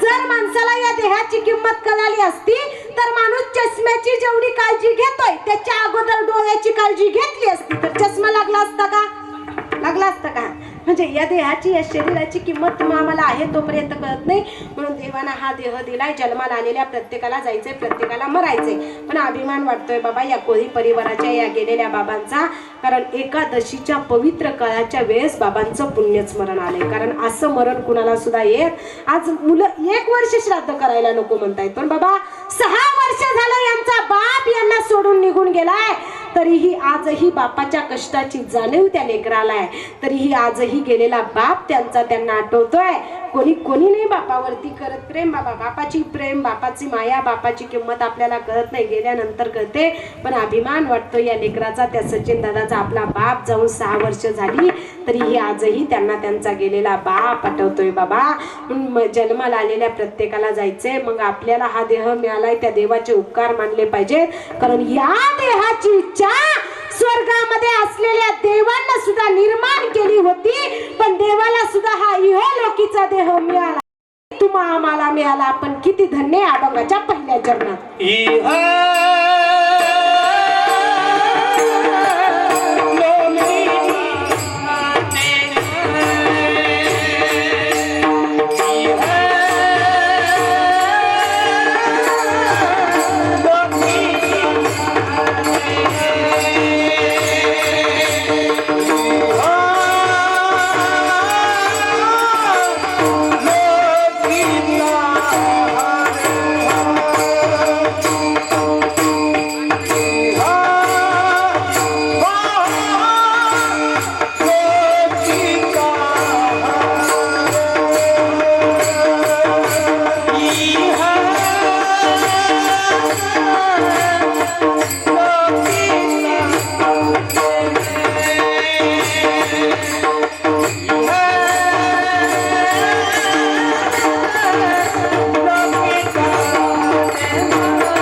इच्छिता ती पाहे, धन्य आम्ही जन्मालवंदास विठोबाचे झालो. मग देवाला हा देह मिळाला नाही, तुम्हा आम्हाला मिळाला. या देहाचं कल्याण करून घ्या, या देहाचं सार्थक करून घ्या. मग कधीतरी या परिवारातल्या सगळ्या सदस्यांना माझं सांगणं असेल, कीर्तनकार म्हणून नाही तर तुमची लेक म्हणून, कीर्तनकाराने कीर्तनामध्ये सांगितलं म्हणून, तुमची आरतीताई म्हणून, तुमची मुलगी म्हणून, तुमची नात म्हणून या परिवारातल्या सगळ्या सदस्यांना माझं सांगणं असेल. बाबा मनाचं कान करून या परिवारातल्या सगळ्या सदस्यांनी ऐकायचंय. गेलेले बाबा असतील, त्यांची पत्नी अनुसया अभिमान कोळी या आईंना सुद्धा मनाचं कान करून ऐका. त्यांची मुलगी असेल राणी राजेंद्र हजारे, त्या ताईंना सुद्धा मनाचं कान करून ऐका. सचिन अभिमान कोळी दादा तुम्ही मनाचं कान करून ऐका. त्यांची सून रेश्मा सचिन कोळी, हा सगळाच कोळी परिवार असेल. कीर्तनकाराने कीर्तनामध्ये सांगितलं म्हणून, तुमच्या आरतीताईने तुम्हाला सांगितलं म्हणून, गेले 6 वर्ष झाला हा तुमचा बाप तुम्हाला पाहायला मिळाला नाही. तुमच्या या बापाला तुम्हाला काही खाऊ घालता आलं नाही, पाणी पाजता आलं नाही. म्हणून मनाचं कान करून एवढं फक्त जाणीवपूर्वक ऐका. बाबा कधीतरी या संसार रूपी मार्गातून वेळ काढून पंढरपूरला जायचं. कुठं जायचं? पंढरपूरला. पंढरपूरला गेल्यानंतर तिथं कोणती नदी आहे? नदी पंढरपूरला नदी. वा हा येतोय आवाज, आता येतोय, जरा जोरात बोला. पंढरपूरला गेल्यानंतर तिथं कोणती नदी आहे? चंद्रभागा. त्या चंद्रभागेचं स्नान करायचं. त्या चंद्रभागेचं स्नान केल्यानंतर जेवढं आपण केलेलं पाप आहे ना, ते सगळं पाप कुठं जाऊन नष्ट होतं? काशीला प्रत्येकाला जाऊन पाप नष्ट नाही करता येत. काशीचं स्नान घडतं का गंगेचं आपल्या सगळ्यांना? मग जा ना पंढरपूरला. पंढरपूरला गेल्यानंतर चंद्रभागेमध्ये स्नान, जेव्हा नव्हती गंगा गोदा तेव्हा होती चंद्रभागा. त्या चंद्रभागेचं स्नान केल्यानंतर तुमचं सगळं पाप नष्ट होईल. तिथून वरती यायचं. वरती आल्यानंतर कुठल्या भक्ताचं मंदिर आहे? हा पुंडलिकानं काय केलं? आई बापाला सेवा केली, घराबाहेर काढलं की बाबा, हे कोण सांगतच नाही. किती त्रास दिला बाबा. हा घराबाहेर काढला, आई बापाचा छळ केला. कधी एकेकाळी आई वडिलांचा छळ केलेला पुंडलिकानं, 80 वर्षाची म्हातारी आई आहे पुंडलिकाची, आणि दारामध्ये काठी घेऊन उभा राहिली 80 वर्षाची म्हातारी आई पुंडलिकाची. आणि पुंडलिक धावत आला. आपल्या पत्नीला वेडा वाकडा आई बोलते म्हणून 80 वर्षाच्या म्हातारी आईच्या कंबरट्यामध्ये पुंडलिकानं लाथ घातली आणि 80 वर्षाची म्हातारी आई पडले बाबा दारामध्ये. आता एवढं माणूस जीवन जगत, कारण कशाचीच गॅरंटी नाही ना बाबा. आता हे घड्याळ, हे वॉच माझं आहे बाबा, मी दुकानात आणलं. मला जरी याची 2 वर्ष गॅरंटी दिली असली तरी मीच जर घड्याळ घालून पोहायला गेले तर चालेल का? हे 2 वर्ष गॅरंटी चालेल का? विचार करा ना बाबा. या शरीराला आयुष्य देवानं 100 वर्ष दिलंय, पण आपण जर याचा नीट उपयोग करत नसलो तर हा देह 100 वर्ष चालेल का? या चपाती भाकरी न टाकता गोवा गुटखा तंबाखू दारू टाकली तर हा देह 100 वर्ष टिकल का? टिकणार नाही. मग आपल्याला हेच कळत नाही बाबा. काय सांगत होते मी तुम्हाला? आपला विषय काय चालला होता? जरा फिरत इकडे आलो. वयामानानुसार जरा लक्षात राहत नाही तुमच्या तरी राहा. काय सांगत होते? पुंडलिकानं काय केलं? 80 वर्षाच्या म्हातारी आईच्या कंबरट्यामध्ये आई दारामध्ये पडली. 90 वर्षाचा म्हातारा बाप आहे. काठी टेपत 90 वर्षाचा म्हातारा बाप येतो. बाप म्हणतो, हे पुंडलिका, अरे बाळा, तो हाताचा पाळणा केला, नेत्राचा दिवा केला, रक्ताचं दूध करून पाजलं रे पुंडलिका तुझ्या आईनं. आणि त्याच 80 वर्षाच्या म्हातारी आईच्या कंबरट्यामध्ये लाद घातोय. त्याच 90 वर्षाच्या म्हाताऱ्या बापाच्या कंबरट्यामध्ये सुद्धा पुंडलिकानं लाद घातली. मायबाप पडले. आई बापानं सगळं आपलं उचलून गटोळ बांधून घेतलं. मजल करत काशी तीर्थावरती पुंडलिकाचे मायबाप आले आणि पुंडलिकाचे मायबाप भीक मागतायत रे. अरे दया करा रे, दया करा. अरे लेकराला हाताच्या फोडाप्रमाणे जपलं. फार सोन्याचा संसार चालला होता. लेकरू मोठं झालं, लेकराचं थाटामाटामध्ये लग्न केलं, पण लेकरू मोठं झालं. 80 वर्षाची माझी पत्नी आहे, 90 वर्षाचं माझा वय आहे. शरीर कष्ट करायला साथ देत नाही रे. आता हात पाय चालत नाही, हात थरथर कापतायत रे. दृष्टी गेली रे बाबांनो. कुणीतरी आंध्र्याला दया करा रे, दया करा. या काशी तीर्थावरती जरा कदर करा हो थोडी. कुणी द्या हो पैसा, कुणी द्या हो भाकरी. पुंडलिकाचे माई बाप भीक मागतायत, पण कळालं पुंडलिकाला जगात आई बापासारखं दैवत नाही. काशी केली, मथुरा केली, द्वारका केली, तरी जगात आई बापासारखं दैवत नाही. माई बापानो, काशी केली, मथुरा केली, केली द्वारका. काशी केली, मथुरा केली, केली द्वारका. जगाचं देव नाही आई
त्या बापाला पुंडलिकाने विटेवरती उभा केला.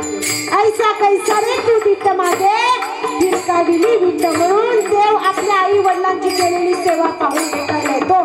मग तुम्ही करा ना आई बापाची सेवा, तो देव तुम्हाला सुद्धा दर्शन दिल्याशिवाय राहणार नाही. म्हणून जगात आई बापासारखं काही नाही. काशी केली मथुरा केली केली द्वारका, काशी केली मथुरा केली केली द्वारका. जगात देव नाही आई बापा सारखा, जगात देव नाही आई बापा सारखा. जगत देव नाही आई बाबा सारखा, जगत देव नाही आई बाबा सारखा.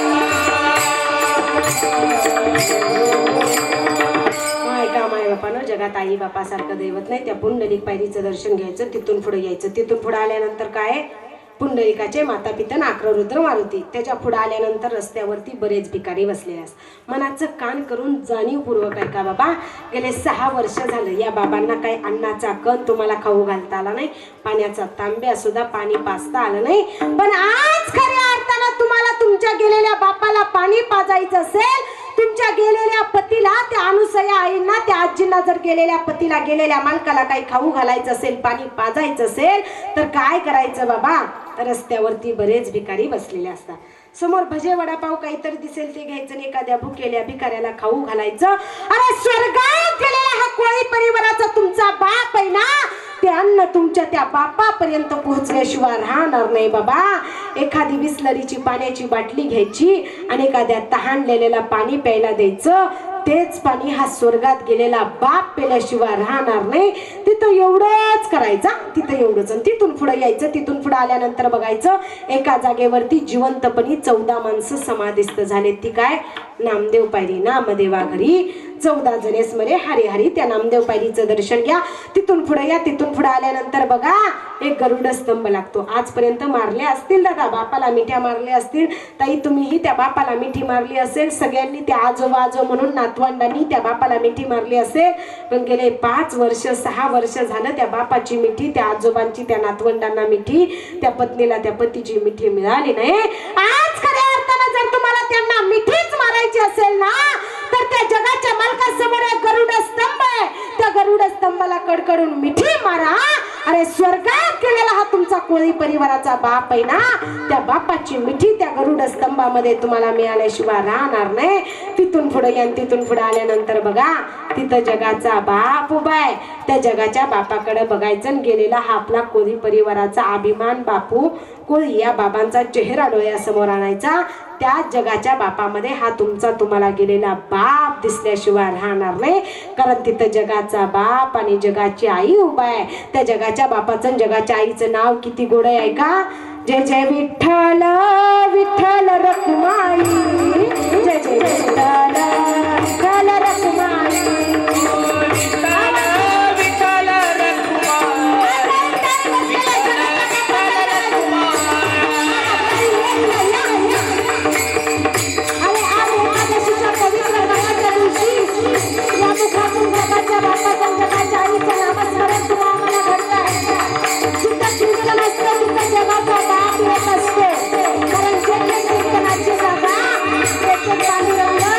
असे उभा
त्यांना समजेल असा मी सुरुवातीलाच अभंगाचा थोडक्यात भावार्थ सांगण्याचा प्रयत्न केलाय. जास्त वेळ घेत नाही, 12 वाजलेत मला माहिती आहे, पण आज एका बापाचं पुण्यस्मरण आहे म्हणून बाप काय असतो हे सांगितलं पाहिजे. माय बापानो कधीतरी बसलेल्या सर्वांनी मनाचं कान करून ऐका बाबा. तुमची लेक तुमची नात म्हणून तुमच्यासोबत बोलते सांगते.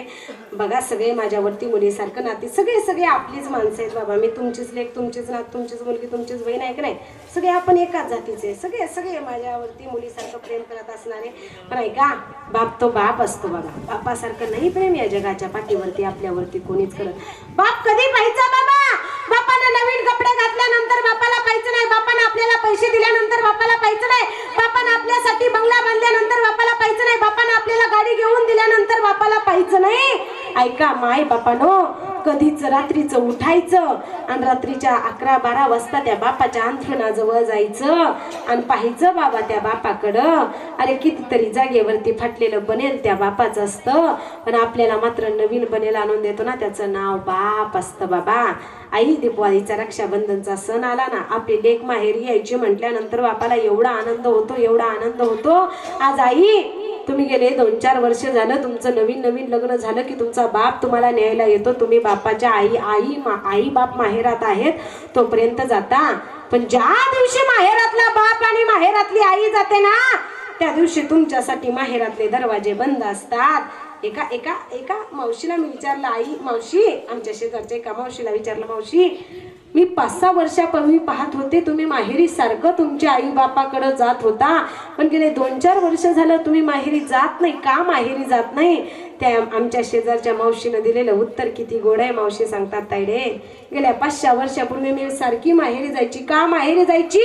तर माहेरामध्ये मी यायची म्हटल्यानंतर माझा बाप माहेरामध्ये माझी वाट पाहायचा, माझी आई माझी माहेरामध्ये वाट पाहायची, म्हणून ताईडे मी माहेराला सारखी जायची. पण गेले 2-4 वर्ष झालं माहेराला जायची इच्छाच निर्माण होत नाही. का होत नाही हो मावशी माहेराला जायची इच्छा निर्माण? ताईडे ज्यावेळेस मी माहेराला जायचं मला वाटायचं ना माझ्या आईला पाहावं बापाला पाहावं, मी बसमध्ये जायची, बसमध्ये बसायची, बस माझ्या माहेरच्या दिशेने यायची आणि बस स्टँड वरती थांबायची. मी बस मधून खाली उतरायची, एका काकाला माझं लेकरू घ्यायची, एका हातामध्ये पिशवी घ्यायची आणि मी बस मधून उतरून माझ्या घराच्या दिशेने यायला निघायची आणि घराच्या दिशेने यायला निघायची. घराच्या दिशेने आली ना, दारामध्ये मला माझ्या आबाची आणि माझ्या आईची चप्पल दिसायची ग ताईडे.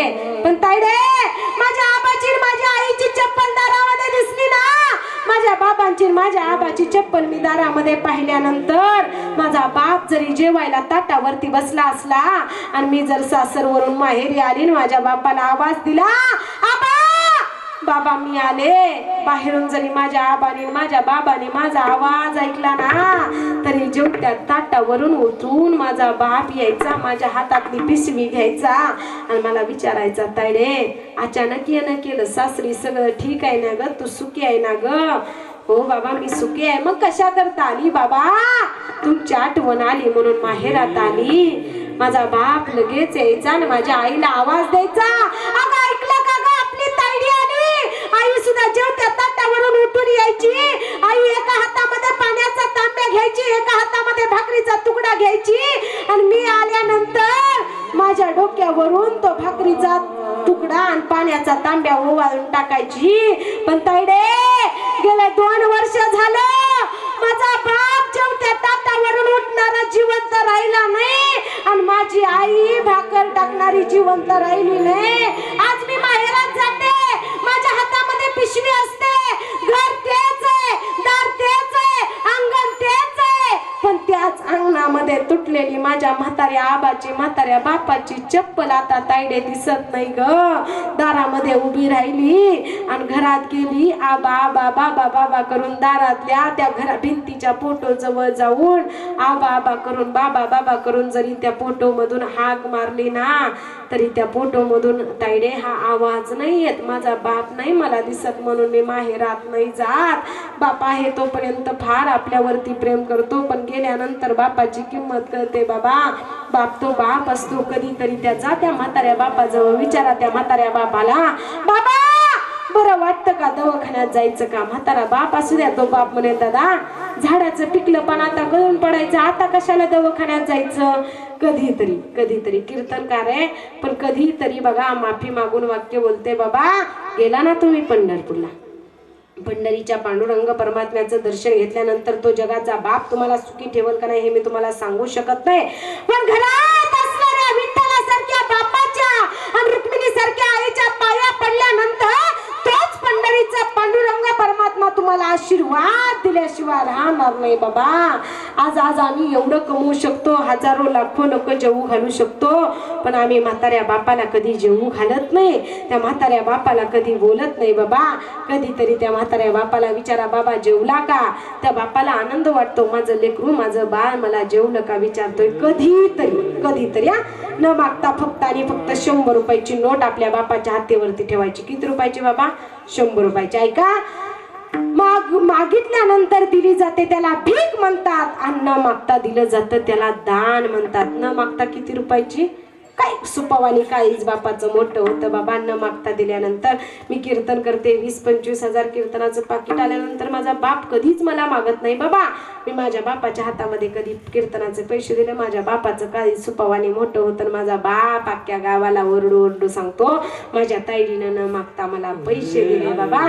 त्याला कधीतरी 100 रुपये न मागता त्या बापाला, अरे तो बाप म्हातारा काय करेल? कीर्तनकार असून माफी मागून वाक्य बोलते, दादा पूर्वीच्या लोकांना कामं असायची, बाप तंबाखू खात असेल, गावच्या दुकानामध्ये जाईल, 10 रुपयाची तंबाखूची पुडी आणेल, राहिलेले 80-90 रुपये त्याच्या खिशामध्ये ठेवेल, आणि त्याचा नात आणि त्याची नात शाळेमध्ये निघाले ना, दारामध्ये बसलेला म्हातारा बाप हाक मारतो, ए तायडे, ए सोन्या इकडे ये, धर तुला खाऊसाठी.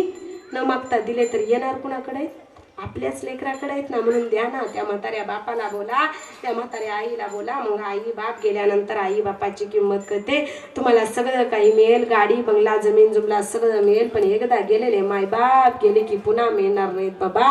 मग आहे तोपर्यंत त्या आई बापाची सेवा करा. बाप आपल्या लेकरासाठी किती काय करतो बाबा. बाप आपल्या लेकरासाठी फार कष्ट करत असतो. कधीतरी विचार करा, लेकरांसाठी मरायला तयार झालेला विठ्ठलपंतांसारखा बाप असावा, जगी ऐसा बाप व्हावा, त्याचा वंश मुक्ती सजावा. काय करावं? विठ्ठलपंतांनी देहांत प्रायश्चित्त घ्यावं. अरे छत्रपती शिवाजी राजांचं स्वराज्य निर्माण व्हावं, यासाठी माझ्या जिजाऊ साहेबांना केलेला अट्टास सगळ्यांना दिसतोय माय बापानो, पण माझ्या छत्रपती शिवाजी राजांचं स्वराज्य निर्माण व्हावं यासाठी माझ्या शहाजी राजांच्या हातापायाला बेड्या पडल्या होत्या, हे कुणाच्या लक्षात नाही. अरे वारकऱ्यांचा रामकृष्ण हरी मंत्र वाचला पाहिजे, गावकऱ्यांना दिवसा ढवळ्या गावामध्ये फिरता आलं पाहिजे, शेतकऱ्याला त्याच्या पिकाचा भाव मिळाला पाहिजे, पुजाऱ्याला मंदिरामध्ये देव पूजा करता आली पाहिजे, गोठ्यातली गाई वाचली पाहिजे, घरातली आई वाचली पाहिजे. यासाठी कधी एकेकाळी माझ्या शहाजी राजांनी छत्रपती शिवाजी राजांच्या हातामध्ये भगवा दिलाय आणि सांगितलंय, राजा राजा राजा राजा राजा ऐका राजा, हा घ्या भगवा राजा आणि फडकवा तुमच्या स्वराज्यावरती राजा. राजा हा भगवा काही सामान्य नाही राजा.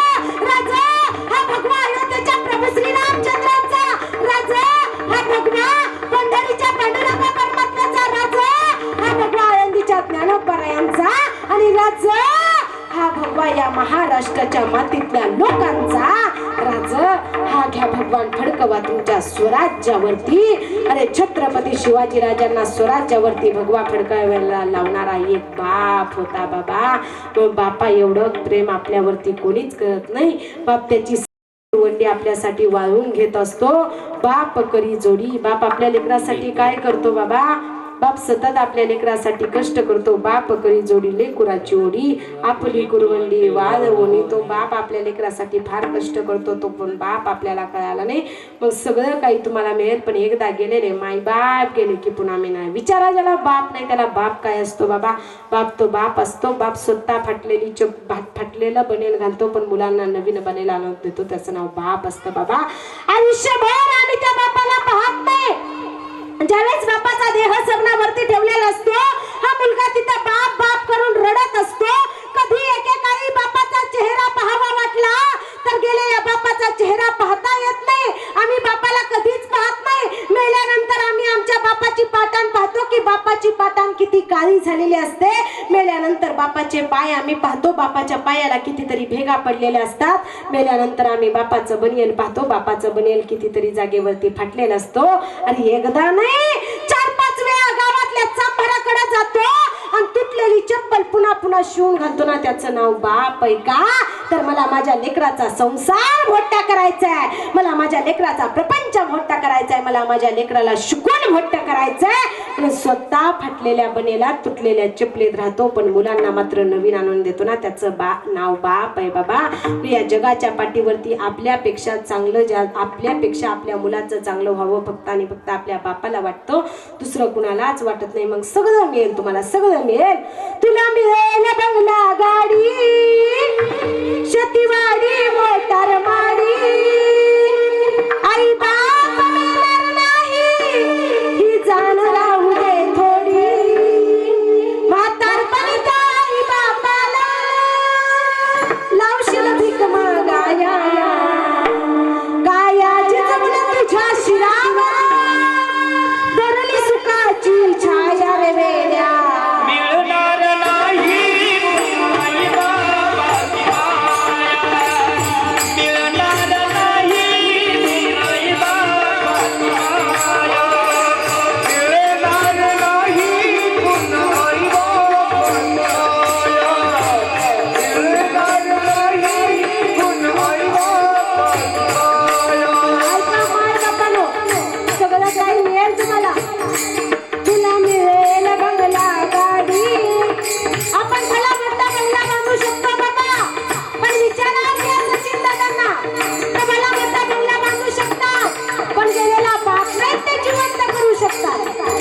ते प्रचंड मोठा पैसा कमवू शकतात, पण त्या पैशाच्या जोरावरती त्या बापाला मिळालेल्या परत नाही आणू शकणार. विचारा त्यांना बाप काय असतो, आज त्यांना त्यांच्या बापाची किंमत कळत असेल. विचारा त्या राणीताईला त्यांचा बाप गेल्यानंतर त्यांना त्यांचा बाप आठवत असेल. आज सगळं मिळेल बाबा, पैसा, जमीन, जुमला, गाडी, बंगला, बायका, पोरं, पण एकदा गेलेला बाप गेला की पुन्हा मिळणार नाही बाबा. आज हजारो लाखो लोकांना जेवू घालण्याची ताकद, तेवढा पैसा आहे, हजारो लाखो लोकांची पद्धत घालू शकताय, पण गेलेल्या बापाला एक अन्नाचा घास सुद्धा दादा घालू शकत नाही. कारण एकदा गेलेला माणूस गेला की पुन्हा दिसत नाही बाबा. फुले फुलतात आणि सुकतात, डोळे वाहतात आणि हटतात, तशी माणसं जन्माला येतात आणि एक दिवस या जगातून निघून जातात. आज त्या पत्नीनं किती जरी या बाबांच्या पुढे जाऊन रडावं आणि याना याना म्हणून म्हणावं, पण गेलेला पती त्या अनुसया आईचा पुन्हा यायला तयार नाही, गेलेला नवरा पुन्हा यायला तयार नाही. एकदा गेला ना माणूस, माणसाच्या आठवणी जिवंत राहतात, पण माणूस जिवंत राहत नाही बाबा. म्हणून सगळं मिळेल तुम्हाला, सगळं मिळेल, पण गेलेला आई बाप पुन्हा मिळणार नाही. तुला मिळेल बंगला, गाडी, शेतीवाडी, मोटार माडी, आई बाप मिळणार नाही ही जाण राहू दे थोडी. म्हातारपणी आई बापाला,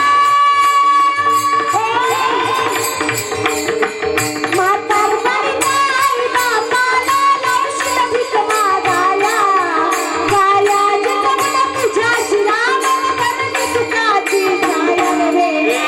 मिळणार नाही पुन्हा आई बाबाची माया, मिळणार नाही पुन्हा आई बाबाची माया.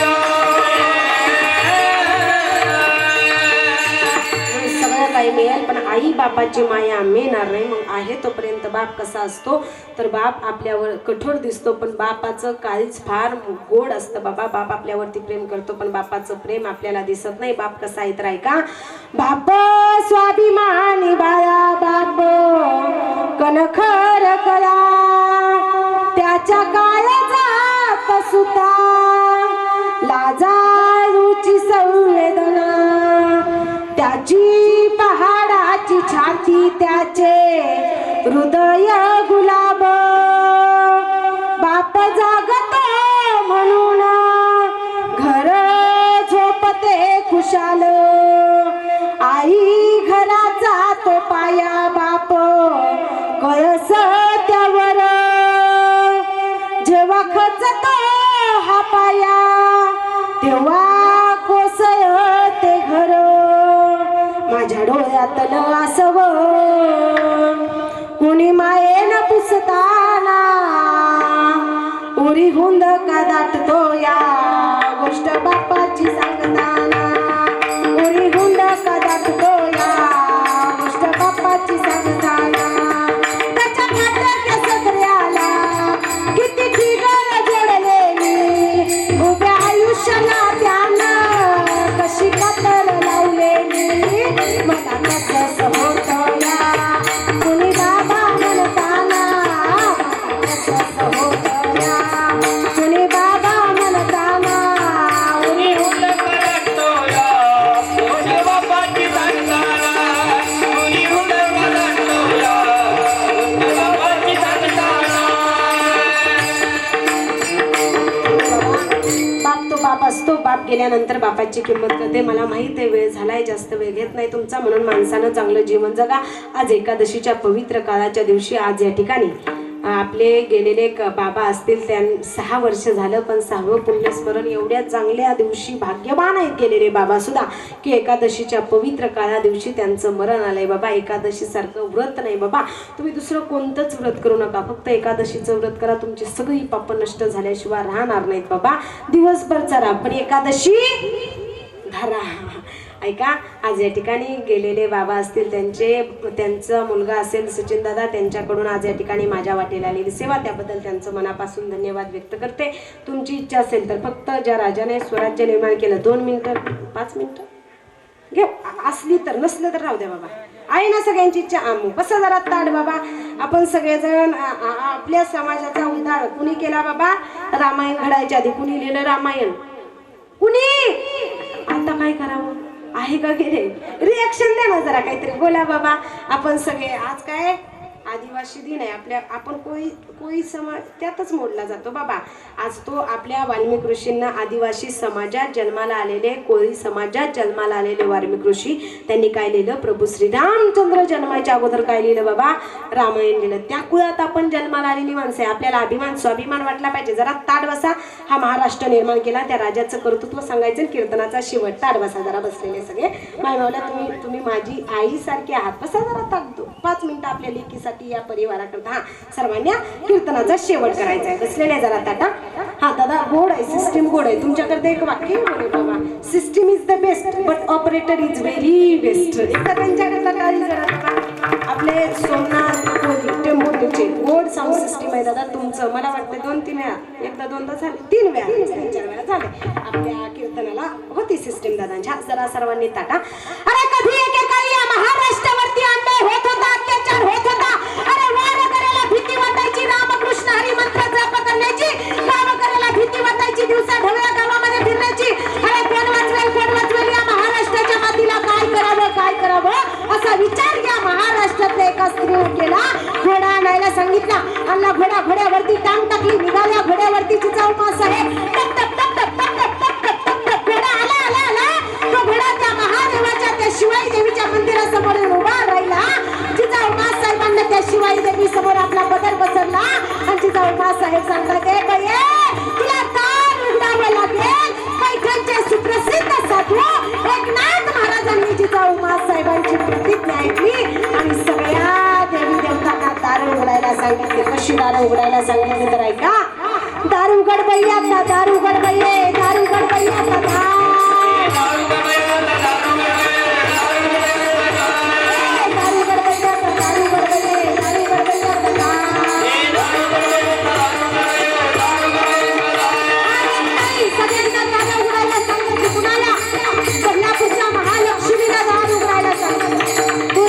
तुझ्या भवानीला दार उघडायला सांगितलं.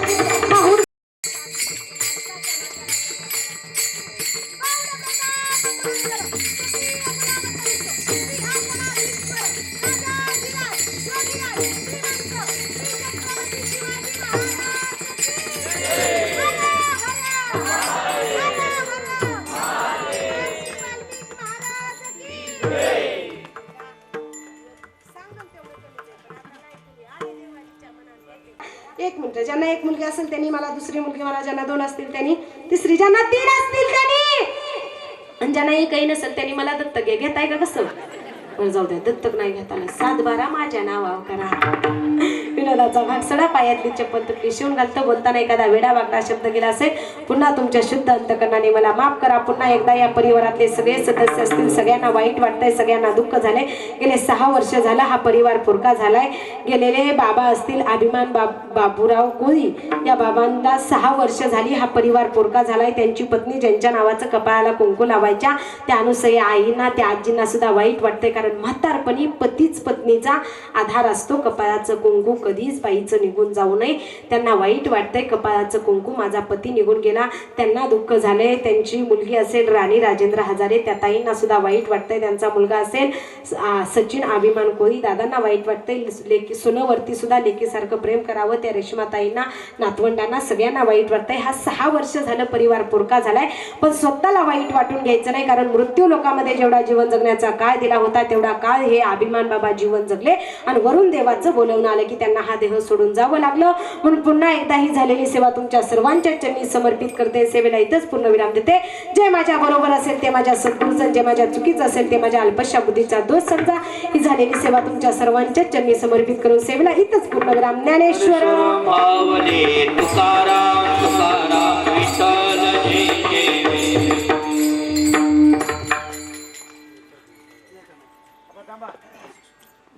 काय चालेल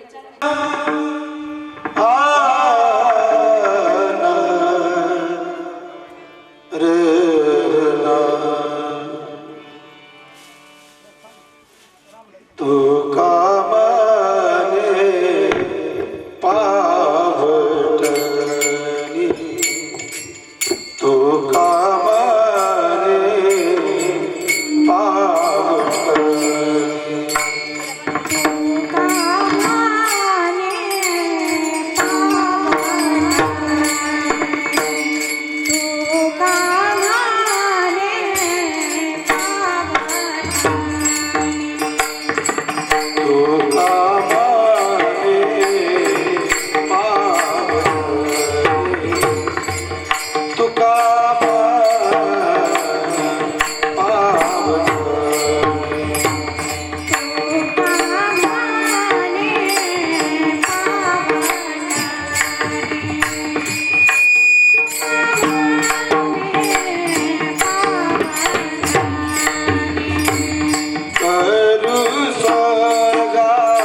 देवीला फुलाचा अभंग होईल. तदनंतर फोटोच्या दिशेने पुष्पवृत्ती होईल. नंतर आरतीवर जेवण फराळ केल्याशिवाय श्री ज्ञानदेव आरती पेटवा.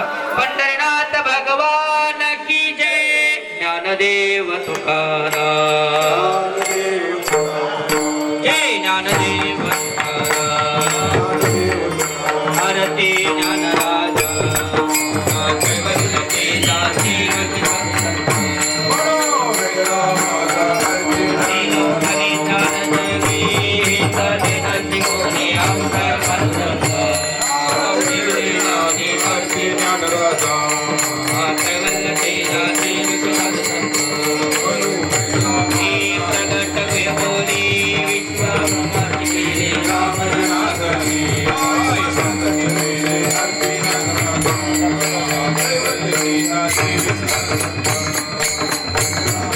आरती तुकाराम स्वामी सद्गुरु नाम सच्चिदानंद मूर्ती सागरात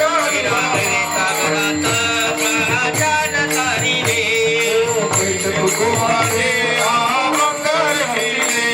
तुकिता तुलने तीन साथियाले आरती तुकाराम स्वामी सद्गुरु नाम हरि भाले लोटांगन वंदित चरण ज्ञान पायन रूप तुझे प्रेमे हरि के आनंद भोजन भावे विठ्ठल रखमान कार्य जीवन कामन्याता उदार होय या संताचे विहेच म्हणजे आणि तुझे काय नाम ज्ञानदेव तुकाराम